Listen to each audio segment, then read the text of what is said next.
Good morning, viewers and listeners of Concerned Citizens Media. Thank you again for coming back. Today is April the 5th, 2024. So, uh, Ramadan Mubarak for those fasting is almost done. Few days left. So, I didn't get a chance to say that, but it is fast approaching. Almost the month is done. Uh, keep the prayer for Ethiopians suffering under Prime Minister Abiy Ahmed and his Prosperity Party, and also keep prayer for Palestinians uh, who, uh, subjected to indiscriminate bombardment of Israel, almost complete destruction of their cities and all, the days of almost more than 32,000 and the injuries more than that number. So just keep prayer, for them and for all of us to make this world a better place for everyone. So I have a little bit update to share with you. Ethiopia, uh, the Prosperity Party, led by Prime Minister Abiy Ahmed, you know, intimidating, forcing people to come out and celebrate his 6 years in power, which is a misery, nothing to celebrate about. Thousands and thousands of people uh, in detention centers, many days, including religious and traditional Bagadas in Karayu, in other places, killed by this government. Many opposition political parties from our political parties are still in detention center despite the court ruling against the government, and high inflation, high unemployment, uh, no hope for, especially for a younger generation, whether to get jobs or scholarships. Uh, Very low diplomatic relation with international community is actually is nothing positive came from or reported under the uh, almost 6 years of Prime Minister Abiy Ahmed administration and the PP leadership in Ethiopia. Lawlessness and a lack of respect for the constitution and a lack of accountability is very high, very high. People are just, uh, you know, killed, and too many kind of destruction and killing reported. High, high iconic figures who, have been killed under Prime Minister Abiy Ahmed, including artist Hachalu Hundessa, lawyer Abdul Hussein, military generals, regional leaders, so many, and ordinary citizens taken out from prison cells and assassinated, and open assassinations by Prosperity Party security forces. All these Kore Negenya establishment under Prime Minister Abiy Ahmed. So, assassinating secretly, securely, and secretly detaining opposition figures, including MEPs, So many, bad things happened under Prime Minister Abiy Ahmed and the Prosperity Party. So, despite all these challenges, the Prosperity Party is forcing people, intimidating people to come out and, show some kind of joy and happiness, and reporting false, false reports, false growth, and false hope, which is, never realized under Prosperity Party. So all we see, all we have been witnessing, uh, negativity, war, destruction, and death, and intimidation, harassment, lack of respect for constitution.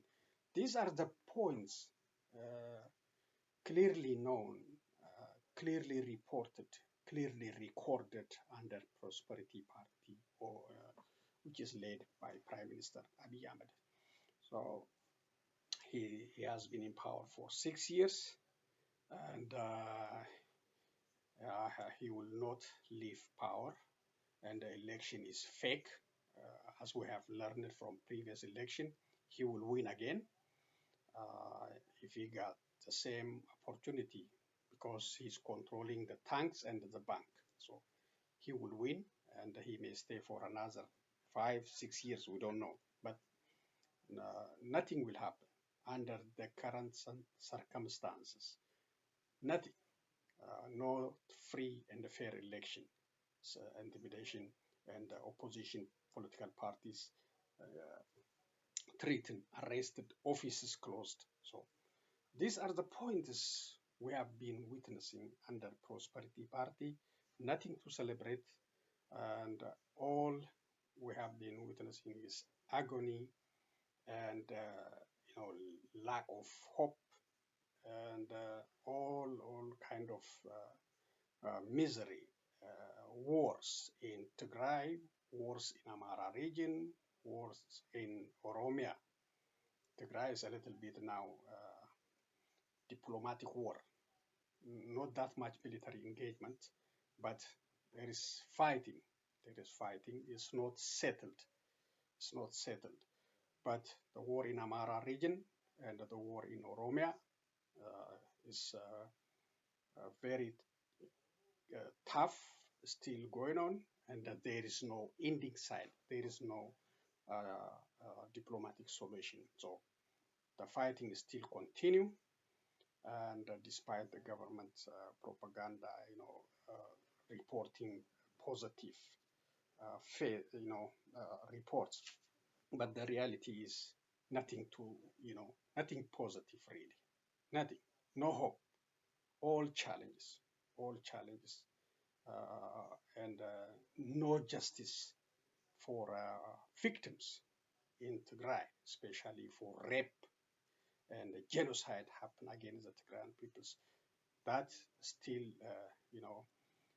not carried out. No investigation, no justice and accountability for that war.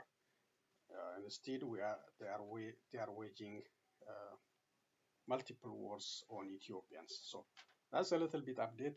And another one is the tension between Somalia and Ethiopia is not slowing down. So we're gonna start with Al Jazeera and continue with the deal between IMF and Ethiopia. That is also failed. Ethiopia is desperate to get money, but that is not closed. No deal on that one. Plus multiple other news I will share with you in reading and on videos. Thank you again for coming back. Let's listen to Al Jazeera report about Ethio-Somalia tension and Somalia forcing Ethiopian ambassador to leave within 72 hours, and also calling its ambassador from Addis Ababa. Thank you again. Let's listen. Asked the Ethiopian ambassador to leave the country. Somali officials say it's because of the port deal in January between its breakaway region of Somaliland and Ethiopia, and this will allow landlocked Ethiopia to lease 20 kilometers of coastline. Somalia also said that it's closing two of Ethiopia's consulates, one in Somaliland and the other in the semi-autonomous region of Puntland. But the government in Mogadishu does not control these regions. We have Catherine Soy following the developments for us out in Nairobi. So tensions between Somalia and Ethiopia have been growing for months now. What specifically led to Somalia expelling the Ethiopian ambassador this time? Yes, these tensions have been escalating since this feud between the two countries started back in January, and it started when Ethiopia tried to make an agreement, a deal with Somaliland, which is the breakaway region in Somalia. So the government was very angry about that, saying that it was an infringement of the territorial rights. Now, this particular problem that has triggered the expulsion of this ambassador is from Puntland.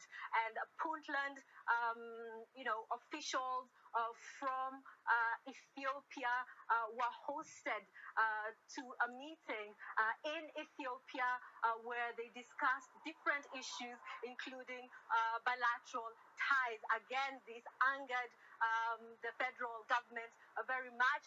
It said that it is a provocation, and it's because there is tensions between Puntland and the government about an ongoing constitutional review process where Puntland says it rejects some of the proposals that have been made, and it's also threatening to withdraw from this federal arrangement that has been in place in the country for so long. So there's a lot of tension and there's a lot of fear as well. All right, thank you. Catherine Soy, thank you for that update from Nairobi.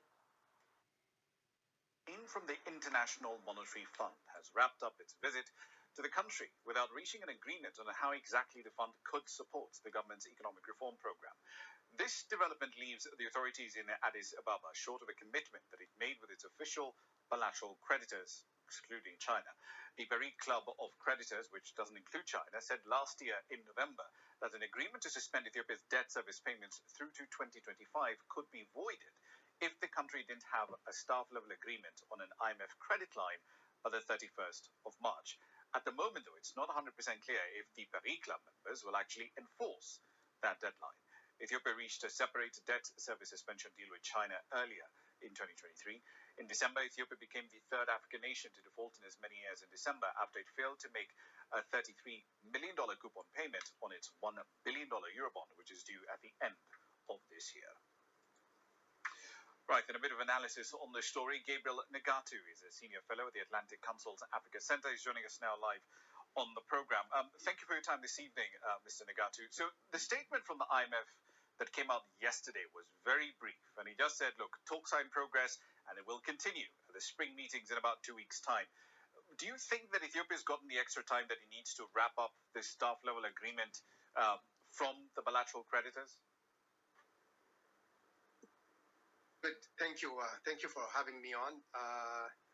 I think the exchange with the IMF has been going on in earnest for a good part of 2 weeks, and some progress has been made, but clearly they were not able to conclude. So what has happened is they've agreed they will continue this in about 15 days in Washington when the World Bank IMF annual spring meetings will take place. So in the meantime, I'm reliably informed that Ethiopia has requested an extension of the March 31st deadline set by the G20 debt framework group, so perhaps except China.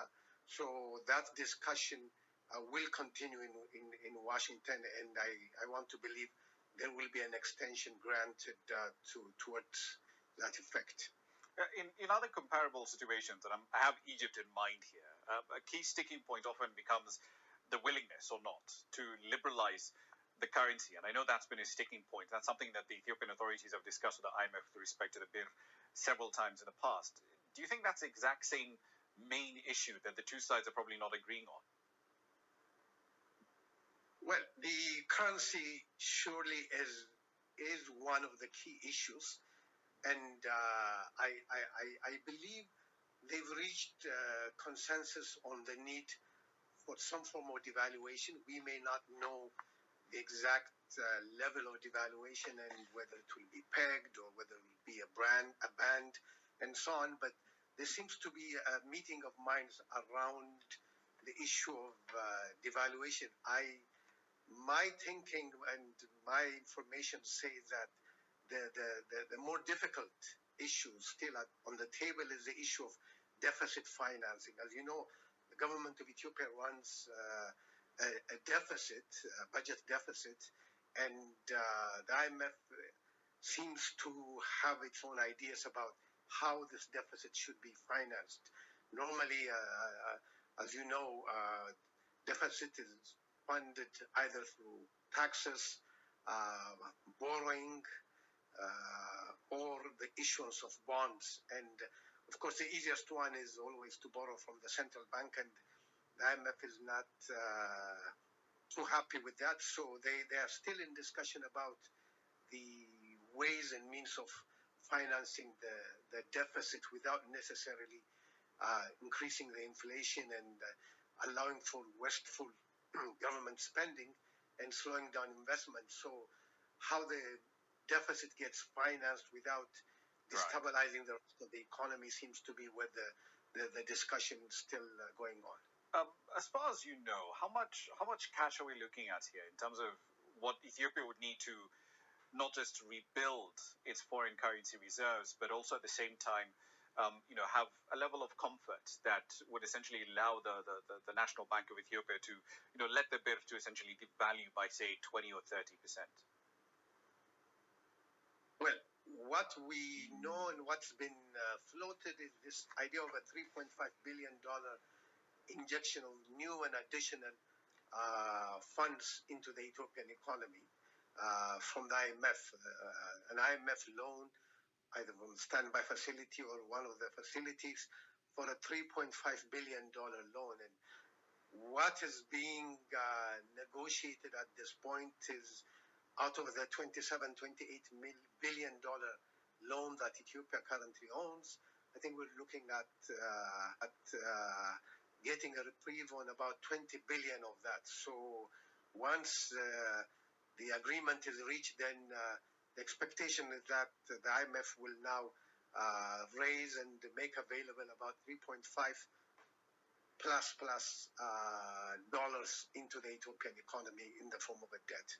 All right, and so just to be clear, Ethiopia's got about $27.8 billion in external debt. You're saying roughly 20 billion of that is essentially what will have to be restructured. So what are we looking at in that sense? Are we looking at maturity extensions, or are we looking at reprofiling the facilities? Well, most likely maturity extension for sure. And then this issue of the equitable treatment of all lenders will now see whether there's going to be a haircut amongst the different lenders and so on. But at least at a minimum, it will require a maturity extension by 12 months or more. And then during that period, this equitable treatment principle will kick in, and we'll see how the debtors will be treated amongst themselves. So that is something to watch for. WHO is horrified by the killing of 7 human. Okay, we'll come back to the tragedy happening in Gaza. That's endless tragedy, despite UN Security Council resolution for ceasefire. Israel ignoring all kind of human laws and continue its oppression against Palestinian people. They try to destroy the only left city Rafah. The world is begging them not to do it, and Israelis Netanyahu is, highly satisfied with what he did against Palestinians in other Gaza cities, and determined to continue his war operation against Rafah. And as I said before, I never seen such magnitude of military operation against Palestinians. This is complete destruction, complete elimination of the Palestinians from their land,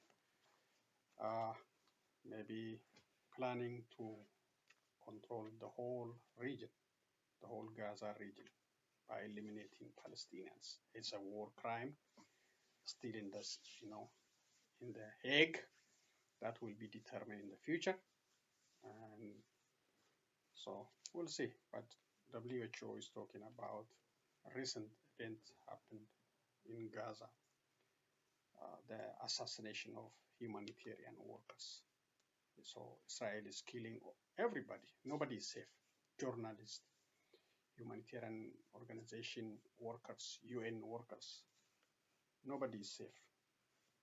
And the world is begging, including our President Joe Biden, begging Netanyahu every time, and providing weapons in another hand, begging for publicity and providing everything, money and weapons to carry out this assassination. So that is the reality.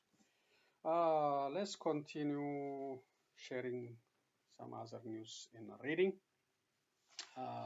Let me start with this positive, looks like positive news for Ethiopians suffering under Prosperity Party. It says global leaders to gather in Geneva aiming to raise $1 billion to alleviate Ethiopia's humanitarian crisis.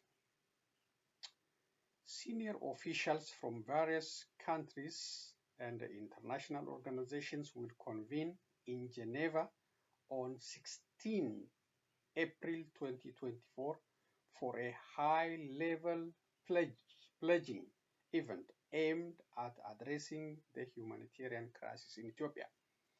The primary objective of the event is to raise $1 billion to support the United Nations prioritized humanitarian plan for the East African nation. In anticipation of the pledging conference, the United Kingdom convened a meeting on 25th March attended by representatives from United States, European Union, Canada, Denmark, France, Germany, Italy, Ireland, the Netherlands, Finland, Sweden, Luxembourg, the Ethiopian government, the UN Office for the Coordination of Humanitarian Affairs, OCHA, and the Ethiopian Humanitarian INGO Forum. The meeting facilitated the establishment of a unified comprehension among participants regarding the situation in Ethiopia and provided a platform for deliberation on collaborative initiatives aimed at forestalling the exacerbation of food insecurity in the nation's most vulnerable regions. Within the course of the meeting, the Ethiopian government elucidated its advancement in enhancing humanitarian data collection, conducting food security analysis, and prioritizing response endeavor. Moreover, the government accentuated its continual endeavors to tackle the humanitarian crisis and to pursue sustainable long-term development solutions through collaborative efforts with development partners. All United Nations missions stationed in Geneva and New York, in addition to non-governmental organizations, have received invitation to attend the conference scheduled for 16 April with the aim of contributing to the $1 billion funding target. The upcoming pledging event represents a critical opportunity to mobilize resources, ensuring essential humanitarian assistance is delivered to Ethiopia's most vulnerable populations in the forthcoming months. In its situational report issued on March 25, 2024, the United Nations Office for the Coordination of Humanitarian Affairs, OCHA, outlined that an amount of $998 million is necessary to address priority humanitarian needs in Ethiopia over the ensuing 3 months and to ensure the sustained functionality of aid distribution channels thereafter. The Ethiopian Disaster Risk Management Commission, DRMC, revealed that the ongoing drought has impacted in excess of 6.6 million citizens. The drought has inflicted adverse effects across numerous regions of Ethiopia. Amhara and Tigray emerge as the most vulnerable areas, collectively constituting just over 50% of the nationwide 6.6 million individuals in dire need of emergency food assistance from January to March 2024. So Oromia is also in a very dire situation. Maybe they didn't conduct studies. That's why they mentioned Amhara and Tigray region. So credit at this standard. So this is good. I hope they will be successful in achieving this $1 billion target to help the humanitarian crisis in Ethiopia, despite the Prosperity Party claim of exporting agricultural product like wheat. So they deny the challenge the country is facing just for propaganda purposes. But the world knows. The world knows what's happening in Ethiopia. How many people are suffering. 6.6 million people. This is about Human Rights Watch calls for UN AU to suspend Ethiopia troops from peacekeeping mission. Human Rights Watch HRW is calling upon the United Nations and the African Union to contemplate the suspension of a fresh deployment of the Ethiopian National Defense Force, ENDF, into international peacekeeping operations. This call stems from the alleged involvement of Ethiopian National Defense Force commanders in the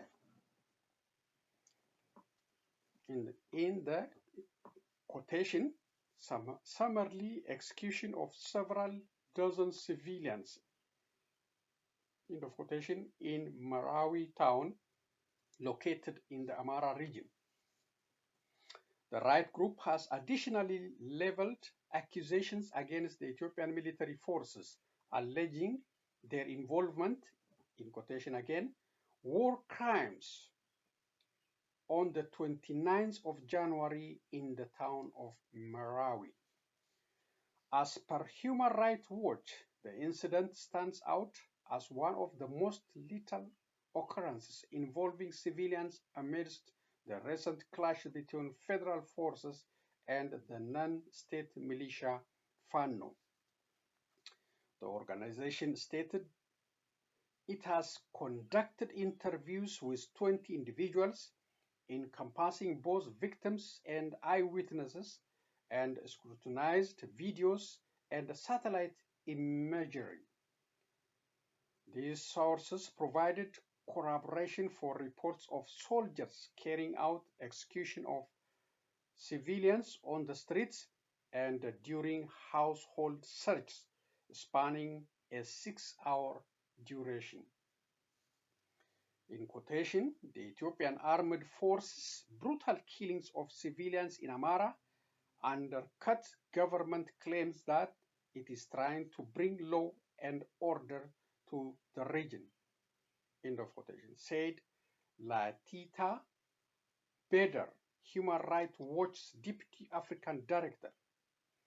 In quotation again, since fighting began between federal forces and the Fano militia, civilians are once again bearing the brunt of an abusive army operating with impunity.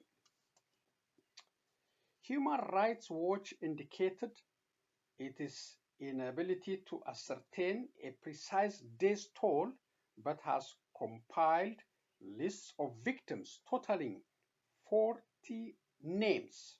According to residents' estimate, the casualties exceeded 80 individuals, some of whom were interred in mass graves.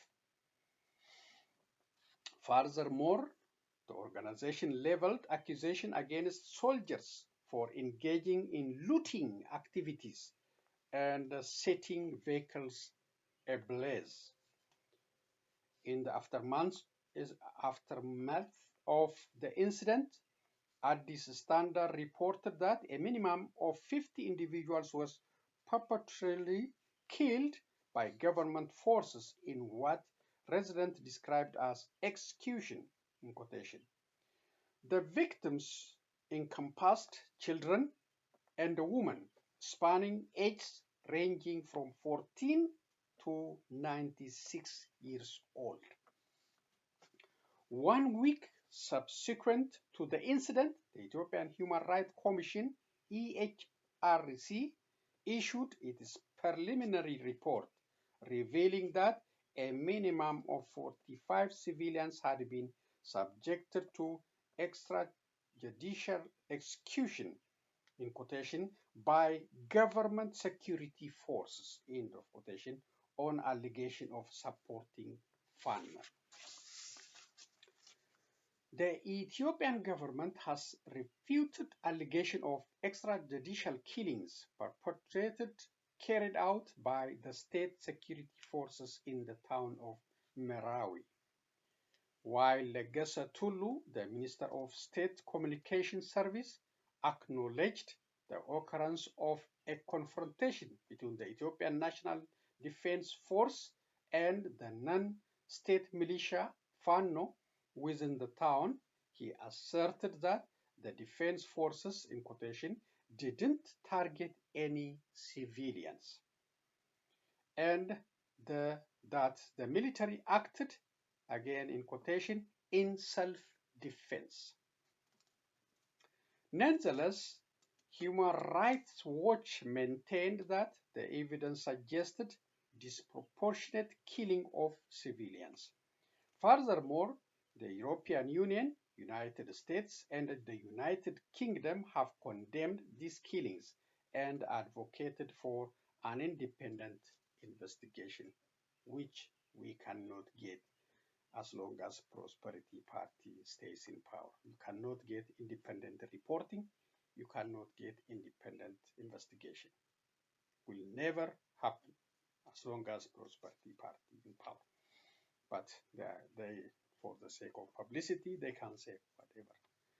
United States, United Kingdom, European Union, they call for independent investigation. But who gonna carry out?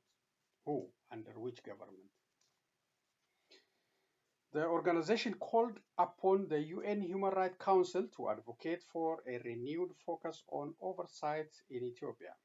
Additionally, it urged the UN Human Rights Chief to promptly investigate the Marawi incident, as well as other conflict zones. Hopefully will happen. We hope. We just hope, but I don't see it. It also recommended the potential suspension of Ethiopian personnel from UN and AU peacekeeping missions until accountability measures are implemented.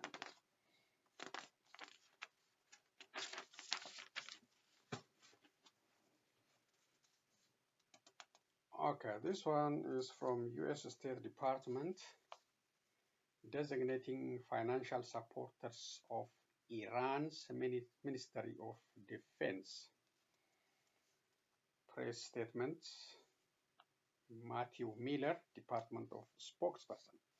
The United States is today, which is yesterday on April 4th, designated one entity and identifying 13 associated vessels as blocked property, as well as updating one vessel name on the SDN list for facilitating illicit trade in support of Iran's Armed Forces General Staff, AFGS, and the Ministry of Defense and Armed Forces Logistics, MODAFL.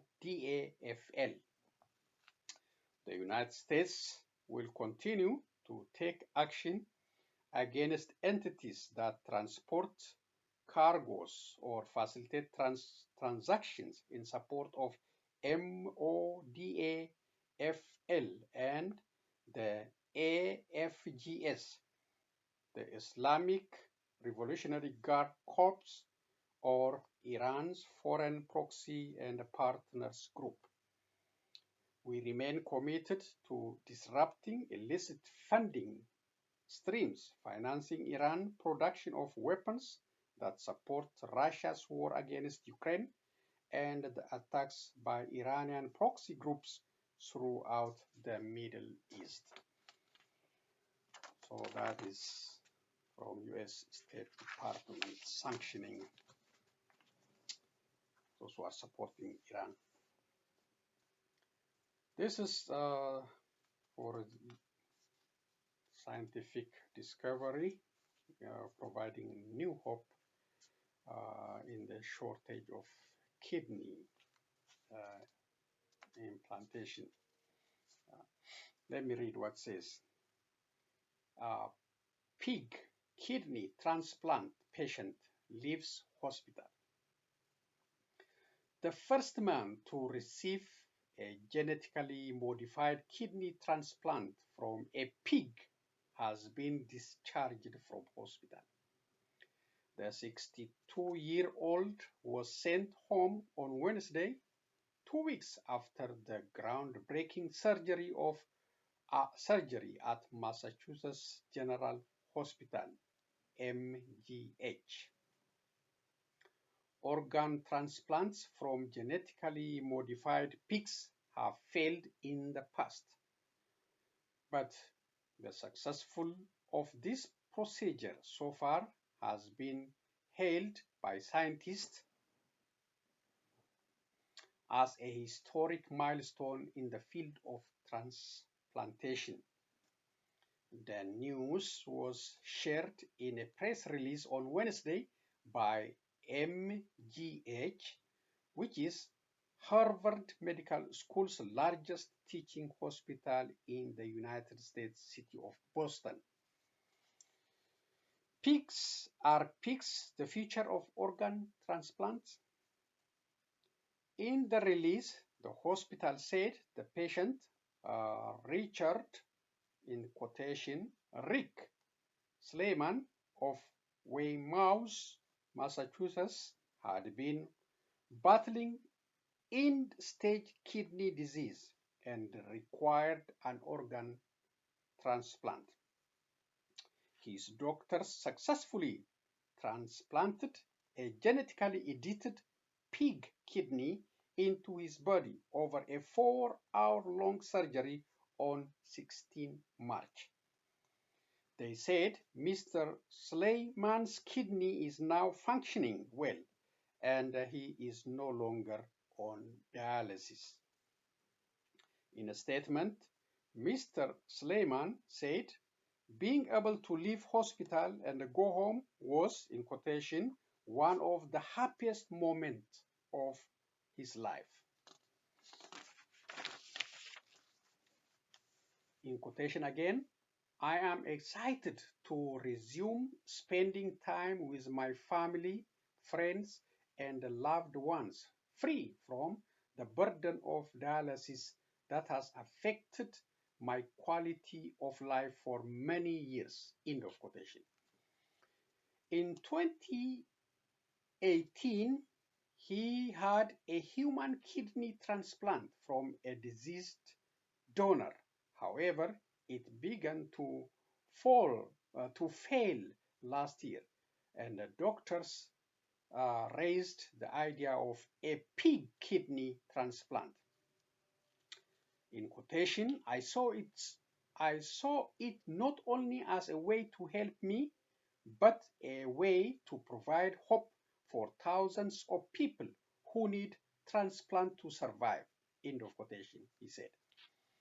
The new pig kidney he received was modified by Cambridge-based pharmaceutical company eGenesis to improve, in quotation, harmful pig genes and add certain human genes to improve its compatibility with humans, end of quotation, it said. For the procedure, the hospital said it draws from its history as being behind the world's first successful human organ transplant, a kidney in 1954, as well as research it had conducted with eGenesis on xenotransplantation, which means interspecies organ transplant, over the past 5 years.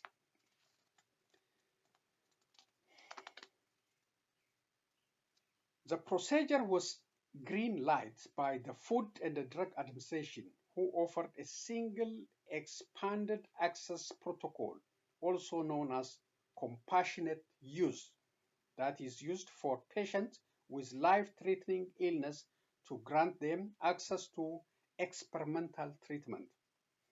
The team behind the transplant hailed it as a historic step that can provide a potential solution to the world's organ shortage, especially to those from ethnic minority communities whom the shortage disproportionately affects. In quotation, an abundant supply of organs resulting from this technological advance may go far to finally achieve health equity and offer the best solution to kidney failure, a well-functioning kidney to all patients in need, end of quotation, said Winfred Williams, Mr. Suleiman's doctor at MGH. According to data by U.S. nonprofit United Network for Organ Sharing, more than 100,000 Americans need a life-saving organ transplant. Meanwhile, the number of donors, deceased and living, in 2023 was just under 23,500, so less than 50%. The demand is high, but the supply is extremely short. It is estimated that 17 people die each day in the United States while waiting for an organ and kidneys. For an organ, kidneys are the most common organ needed for a transplant. While this is the first pig kidney transplanted into a human, it is not the first pig organ to be used in a transplant procedure. 2 other patients have received pig heart transplant, but those procedures were unsuccessful as the recipient had died a few weeks later. In one case, there were signs that the patient's immune system had rejected the organ, which is a common risk in transplants. Credit BBC. So that's giving us, hope in the future because we have extremely shortage in kidneys, and sometimes if you are lucky, you got to get from your relatives. So you're making your relatives to live in one kidney. So this is a breakthrough, a scientific breakthrough using animal kidney, pig's kidney, and in helping human. And so many thousands and thousands of people are waiting in line to get kidney transplant. So this is good discovery. Thanks to the doctors in Massachusetts, transplanting, helping, ending the dialysis problem, challenges for this individual. Hopefully he will survive, the rejection and live longer. So that's all I have. Maybe one more. And this one says, let me see. This is about the world's oldest man. Died today in Venezuela. He was about 114, almost 115 years old. So the world record has it. The world's oldest person in a Guinness Book record died in Venezuela. And, he married his wife, Idiofina del Rosario Garcia, for 60 years. And they had 11 children, 42 grandchildren, 18 great-grandchildren, and 12 great-great-grandchildren. So that's it. Okay, let's watch a couple of videos and end today's presentation. Let's listen to Dr. Tedros Adhanom expressing his concern. Humanitarian workers from World Central Kitchen in Gaza on Monday. The work they were doing was saving lives, providing food to thousands of starving people. Their cars were clearly marked and should never have been attacked. Delivering humanitarian aid in Gaza is already difficult and dangerous. Hungry people will go unfed because World Central Kitchen has quite understandably paused its operations. I honor our colleagues for their service and for putting themselves in harm's way to serve others. WHO has been working with World Central Kitchen in Gaza to deliver food to health workers and patients in hospitals. This horrific incident highlights the extreme danger under which WHO colleagues and our partners are working and will continue to work. But we can only do so with safe access. This means an effective and transparent mechanism for deconfliction must be put in place to ensure humanitarian convoys can move safely.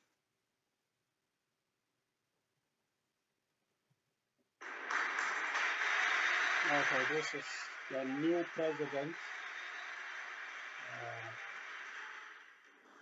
Devant Dieu, et devant la nation sénégalaise, je jure de remplir fidèlement la charge de président de la République du Sénégal, d'observer comme de faire observer scrupuleusement les dispositions de la Constitution et des lois, de consacrer toutes mes forces à défendre les institutions constitutionnelles, l'intégrité du territoire, l'indépendance nationale et de ne ménager enfin aucun effort pour la réalisation de l'unité africaine.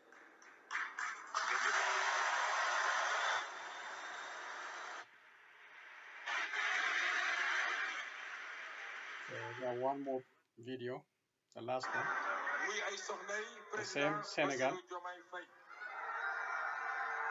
So we got two wives, as you can see, greeting him. Di madame Absa Faye kër ga nag amul démocratie papa ji fay la ñaari jabar yi fay lañu doom yi fay lañu ñëpp fay lañu ci kër googu.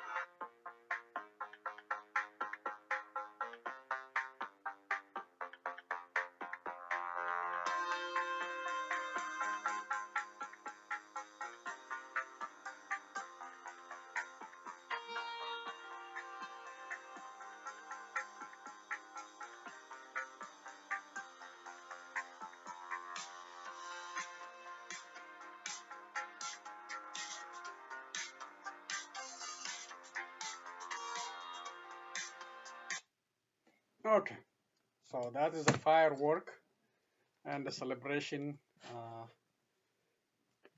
I think Dakar, Senegal capital, for welcoming the new president. He's 44 years old, and he got two first ladies. He brought two first ladies with him, and he promised a lot of things, just like our Prime Minister Abiy Ahmed when he came to power in 2018. So these are some of his promises. I hope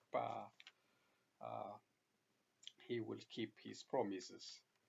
He says he will work for independent justice system, and he promised strengthening democracy in Senegal.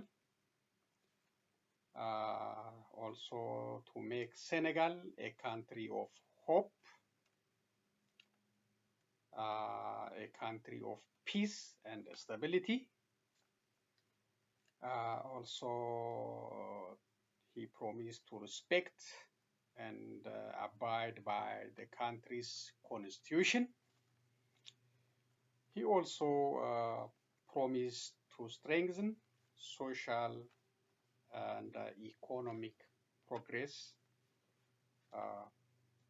for the Senegalese people. So he promised a lot of things, and I hope he will keep the promises he made. And as he said, he gave a new vision, new hope for the Senegalese people. So concerned citizens media wish the Senegalese people success in electing this new president, and see and enjoy all the promises he make, and be successful at the end of his term. That's all I'm gonna say. I hope he will not break the promises, and he will step down when the time is up, and he will be accounted for all what he said. The problem we have in Ethiopia is Prime Minister Abiy Ahmed said a lot of positive things, give us a lot of hopes for citizens. Everybody cried in tears with happiness, tears of happiness when he came to power. Now they are looking for a way to see a better person for that country, because no hope. All promises broken. All promises broken. Lack of accountability. Anybody can kill you and just go for free. So many brutal killing happening, and detention, and intimidation, and shutting down opposition political party offices, medias, anything he can do by himself. No respect for the constitution. He raised his hands and promised to respect and to abide by the constitution, but he is not. He just created special forces, his own national guards and Korean and he is using them, and he is using the country's limited resources to conduct his war. So that is happening. Promise broken. I hope he will be accounted for all these crimes and for lack of accountability and the lawlessness he created in that country. That's all I'm going to say for today. Hopefully see you very soon. If not, I just say in advance, Ramadan Mubarak for those who are, fasting and celebrating. So long and be safe, everyone.